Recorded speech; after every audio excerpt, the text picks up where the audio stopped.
Hi everyone, and I'm back with my fifth week journal. And in this week class, we discussed about value creation, wealth distribution, and monopolies. And today I want to talk about something we all experience but really question: who control wealth, corporate power, and economic inequality. But with some new examples that go beyond what we discussed in class. To start with, um, I looked into some example of who actually benefit from economic growth. So as I came across an organization called Oxfam, according to their report published in 2024, since 2020, the world 10 richest men have doubled their wealth while 90% of humanity become poorer.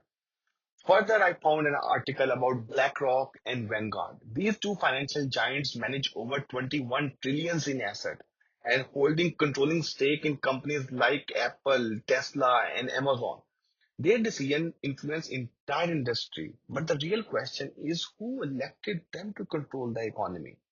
Another example is the Walton family, the Walton Group. According to the Guardian, the Walton family owes more wealth than 42% of American households combined.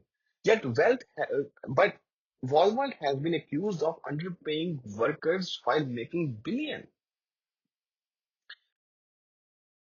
Now I want to talk about corporate monopolies. In many industries, a few corporations control everything, limiting competition and keeping price high. As I found an article by Robert Reach about fake brand competition, monopoly power, and inflation. And I must say, it's a must read because of this article. I found this image.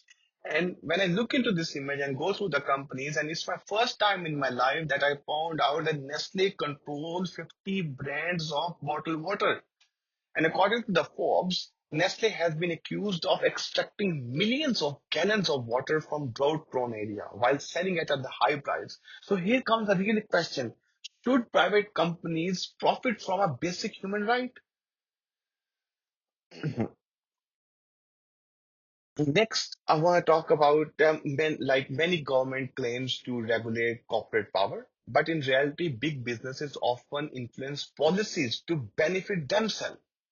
In the US, like in the US, according to Statista, pharmaceutical companies spend millions lobbying politicians to keep drug price high. Like the cost of insulin in the US is $98 per vial compared to just $12 in Canada.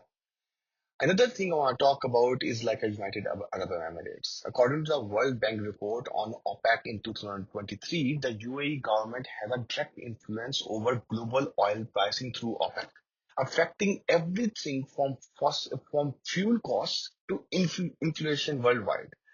Next, I want to talk about Australia. According to the ABC News article published in 2023, more than 1,200 companies paid no tax. As it further says that in 2022, multinational companies in Australia paid as little as 2% in corporate tax, despite making billions. So what it means that the weak tax laws allows corporation to profit while every citizen pay more tax more in Texas.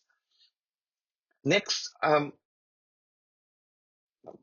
we have a class activity and we did an activity based on value creation and value capture. So I found some companies to find the answer of the question, are companies giving back or not? The first company I found was Patagonia. According to the New York Times, its founder gave away the entire company to fight climate change.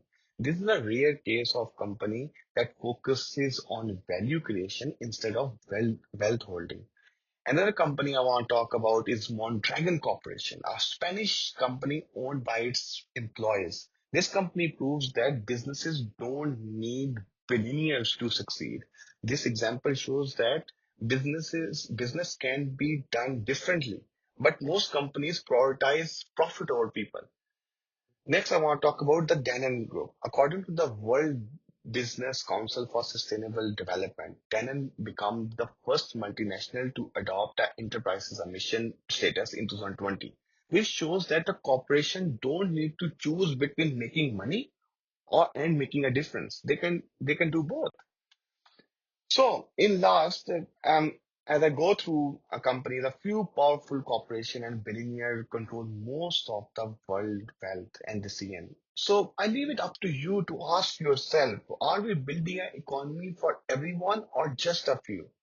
And should corporation have this much power over government, market, and people's life?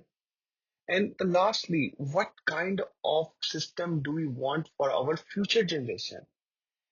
And I think if we don't challenge corporate dominance, we risk a future where opportunity, freedom, and resources are controlled by a small elite. The time to rethink our economic system is now. And with that, thank you so much for listening, and I'll see you next week.